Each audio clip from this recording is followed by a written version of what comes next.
नमस्कार आदाब दोस्तों। तो चलिए आज फिर हम आप लोगों के लिए लाए देश और दुनिया की तमाम ताज़ा बड़ी खबरें, ब्रेकिंग न्यूज हेडलाइंस एक एक करके तमाम बड़ी खबरें आपके सामने रखेंगे। सबसे पहली और बड़ी खबर में आपको बताएंगे एनडीए के साथ जाने के बाद नीतीश कुमार को लगा जबरदस्त झटका।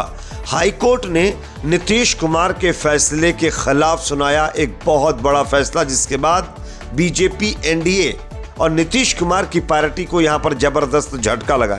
किस तरीके से इसकी जानकारी आगे आपको देंगे। साथ ही साथ अगली बड़ी खबर में आपको बताएंगे दोस्तों लोकसभा चुनाव 2024 के अंदर जिस तरीके से कई सीटों पर ईवीएम मशीन में जो है झोल की खबरें सामने आई थी, धांधली की खबरें सामने आई थी, इसके मद्देनजर अब चुनाव आयोग ने एक बड़ा फैसला लिया है। अब इस मशीन की जांच का आदेश जो है चुनाव आयोग ने दे दिया है। किस तरीके से आगे इसकी भी जानकारी आपको देंगे। साथ ही साथ अगली बड़ी खबर में आपको बताएंगे दोस्तों कि हज करने वाले हाजियों को लेकर के एक और दुखद खबर सामने आ रही है। मक्का और मदीना हज करने पहुंचे हाजियों की लगातार जो डेथ है उसका जो नंबर है वो बढ़ता जा रहा है। अब जो हालात वहाँ पर बने हुए हैं वो कहीं ज़्यादा ख़राब बताए जा रहे हैं। आगे इसकी भी जानकारी देंगे, इसकी तस्वीरें, वीडियो फुटेज सामने आ रहे हैं, वो भी आपको दिखाएंगे। साथ ही साथ अगली खबर में आपको बताएंगे दोस्तों कि लोकसभा चुनाव हारने के बाद बीजेपी की नेता और पूर्व मंत्री स्मृति ईरानी और संजीव बालियान के खिलाफ अब एक बड़ा आदेश जारी किया गया है। क्या है इसकी भी जानकारी आपको देंगे। साथ ही साथ अगली खबर में आपको बताएंगे दोस्तों कि मोदी राज में देश को एक और बड़ा झटका लगा है। जो मोदी राज में सरकार ये कहती है कि हमने देश में अच्छे दिन ला दिए, लेकिन यहाँ पर यूनिसेफ की एक नई रिपोर्ट ने मोदी सरकार के उन तमाम दावों की पोल खोल कर रख दी है। किस तरीके से इसकी भी जानकारी आपको देंगे। साथ ही साथ अगली खबर में आपको बताएंगे दोस्तों कि गाजा के अंदर इजराइल हमास के बीच चल रहे मुकाबले को लेकर के अब इजरायली सेना का बड़ा बयान सामने आया है। इजरायली सेना ने कहा है कि हमास को किसी भी मायने में नहीं हराया जा सकता।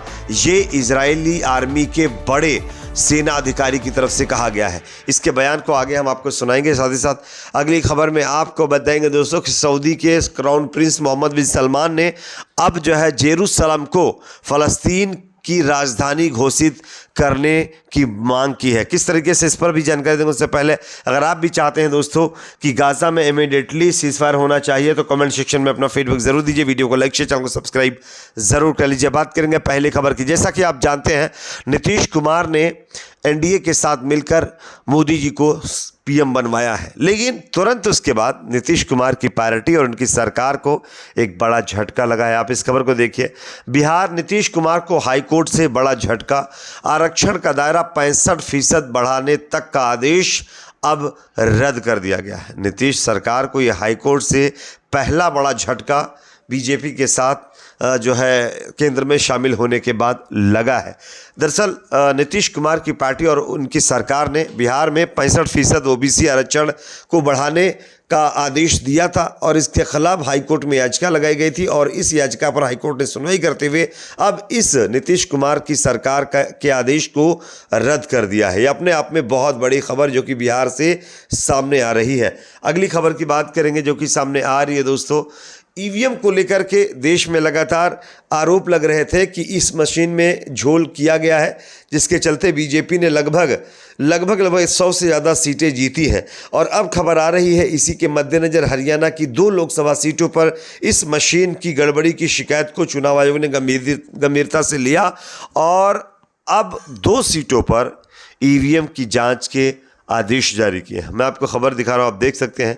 हरियाणा की 2 लोकसभा सीटें हैं जिसमें करनाल और फरीदाबाद। यहाँ पर इस मशीन में गड़बड़ी का आरोप लगाया गया। लोगों का कहना था कि मशीन में गड़बड़ी करके इस चुनाव को, इन दोनों सीटों पर बीजेपी ने चुनाव जीता है और चुनाव आयोग को ऐसा लगा कि शायद ये मुमकिन हो सकता है। इस चलते अब चुनाव आयोग ने इन दोनों सीटों के ऊपर जाँच के आदेश जारी कर दिए हैं। वैसे यहाँ पर बीजेपी की मुश्किलें बढ़ सकती हैं क्योंकि इन दोनों सीटों पर भारतीय जनता पार्टी के कैंडिडेट ही चुनाव जीते हैं। अगली खबर जो कि सामने आ रही है दोस्तों, यहां पर हज करने वाले हाजियों को लेकर एक और दुखद खबर मक्का शरीफ से सामने आ रही है। सऊदी अरब के मक्का मदीना में हज करने पहुंचे यात्रियों पर भीषण गर्मी के कारण अब तक 900 से ज़्यादा अधिक लोग ख़त्म हो चुके हैं। इसमें 35 पाकिस्तानी, 600 मिस्र के लोग, 144 इंडोनेशियाई, 68 भारतीय और 60 जॉर्डन नागरिक शामिल बताए जा रहे हैं। सऊदी अरब ने अब तक इन कैजुअल्टीज का आधिकारिक आंकड़ा जारी नहीं किया है। मंगलवार को मक्का शहर के आसपास के पवित्र स्थलों पर तापमान 51.8 डिग्री सेल्सियस पहुंच गया और इसी के चलते हीट स्ट्रोक का ये हाजी शिकार हो गए, जिसके चलते अब हाजियों की कैजुअल्टीज का जो आंकड़ा है वो बढ़ करके 900 क्रॉस कर गया है। हालांकि तमाम खबरें ये भी बताती हैं कि 1000 से ज़्यादा हाजी हमारे बीच नहीं रहे हैं। ये अपने आप में दोस्तों बहुत दुखद खबर मक्का और मदीना शरीफ से सामने आ रही है। अगली खबर की बात करेंगे जो कि सामने यहाँ पर आ रही है। स्मृति ईरानी और संजीव बालियान जो बीजेपी के नेता भी हैं और पूर्व केंद्रीय मंत्री भी हैं, इन दोनों के खिलाफ अब एक बड़ा आदेश जारी किया गया है। आप इस खबर को देख सकते हैं। स्मृति ईरानी, संजीव बालियान को खाली करना होगा सरकारी बंगला। मंत्रियों के पास 11 जुलाई तक बंगला खाली करने का समय है।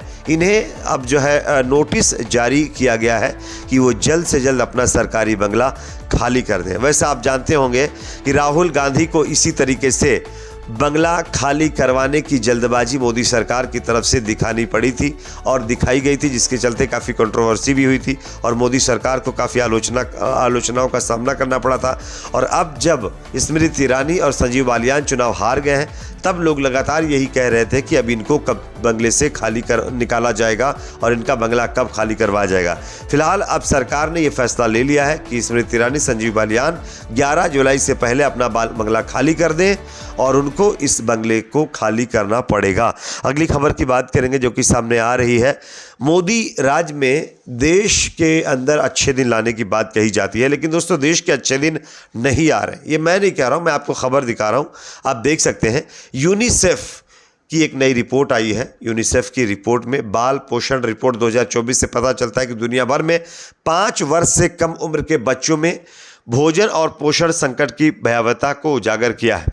भारत और पड़ोसी देशों जैसे चीन, अफगानिस्तान, बांग्लादेश और पाकिस्तान के साथ उन 20 देशों में शामिल है जहां वैश्विक स्तर पर गंभीर बाल खाद्य गरीबी में रहने वाले 181 मिलियन बच्चों में से 65% बच्चे रहते हैं। भारत में यह आंकड़ा 40% पार हो चुका है और भारत से बेहतर स्थिति में पाकिस्तान पहुंच गया है, जहां पर मात्र 38% बच्चे ही भुखमरी का शिकार हैं। लेकिन पाकिस्तान के मुकाबले हमारे देश में 5 साल से कम उम्र के बच्चों को सही से खाना और शुद्ध खाना नहीं मिल रहा है और ये आंकड़ा 40% पहुंच चुका है। अब आप बताइए, पानी पी पी करके पाकिस्तान को कोसने वाली मीडिया और सरकार अब क्या मुंह दिखाएगी, लोगों को क्या जवाब देगी? पाकिस्तान 2% कम है हमारे देश से और हमारा देश 40% बच्चों को सही से शुद्ध आहार नहीं प्रोवाइड करवा पा रहा है। ये अपने आप में दर्शाता है कि देश में अच्छे दिन की बजाय किस तरीके के दिन का सामना करना पड़ रहा है। अगली खबर की बात करेंगे जो कि गाजा से सामने आ रही, जहां पर इजराइल की सेना ने यह साफ अब कबूल लिया है कि हमास को किसी तरीके से नहीं हराया जा सकता।